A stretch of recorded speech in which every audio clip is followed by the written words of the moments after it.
Okay, we're going to consider here the curl of an electrostatic field. So first of all, let's consider that we have a positive point charge, and it's got a strong positive divergence. Okay, so electric field is pointing radially outwards at every location. Now just looking at this, you'd expect the curl of the electric field to be zero. Now remember that the curl is essentially giving us the derivative of two different directions.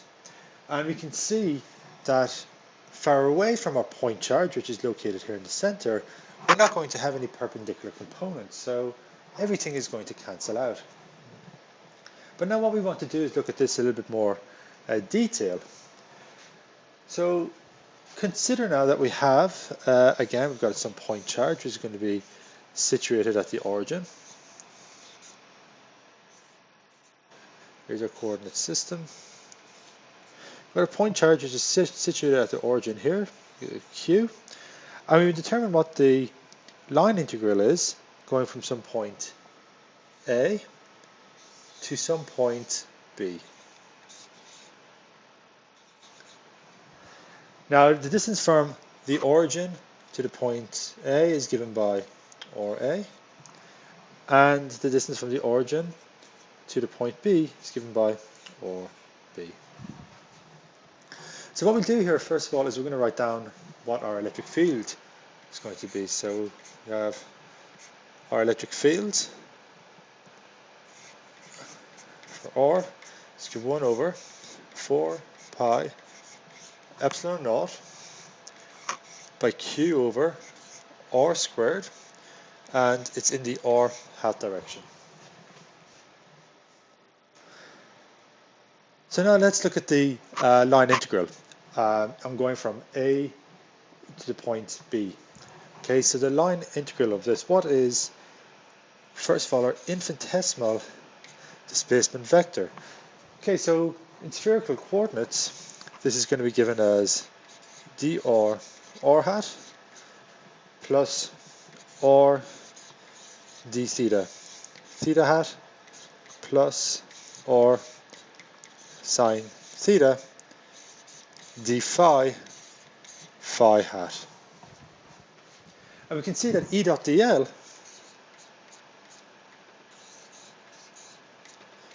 is simply going to be given as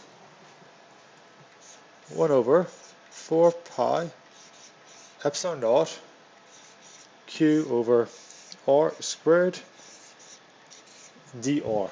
Okay, remember r hat dot r hat is equal to 1 and r hat dot phi hat is equal to 0 and so forth. So now we must do the integral of E dot dl from A to B. So our integral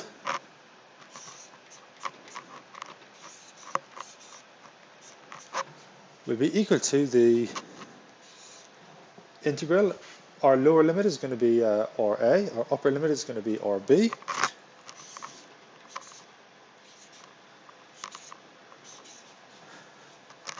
One over 4 pi epsilon naught Q over R squared dr. And now we just have to solve this integral. Okay, so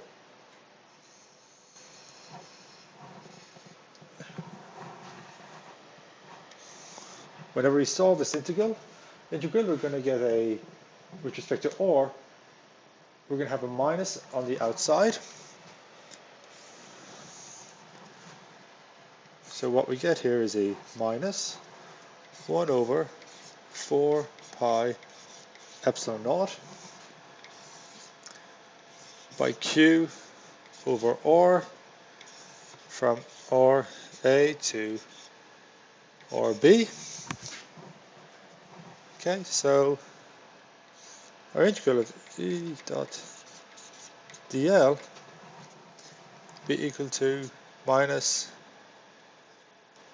1 over 4 pi epsilon naught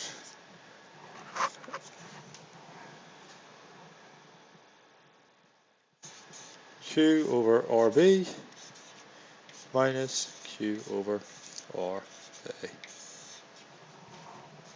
Or just write that out neater and get rid of that negative sign. We've got 1 over 4 pi epsilon naught.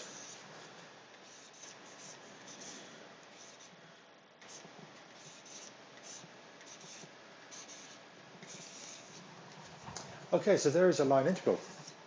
Now, what we can clearly see here that if you've got a closed path, so that RA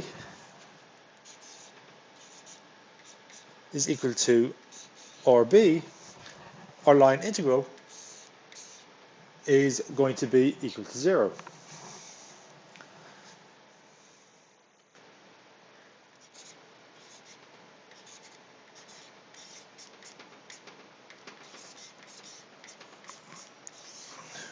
Will be equal to 0.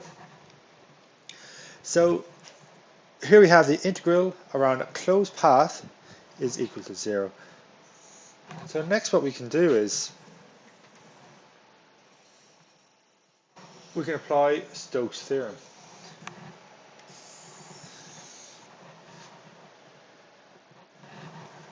So for Stokes' theorem, we have our surface integral of the curl of our electric field at dA. This is over some surface is equal to the line integral around some path.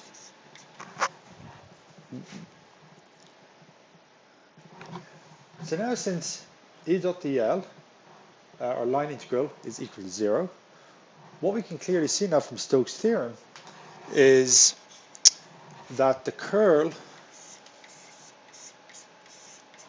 of our electric field is going to be equal to 0.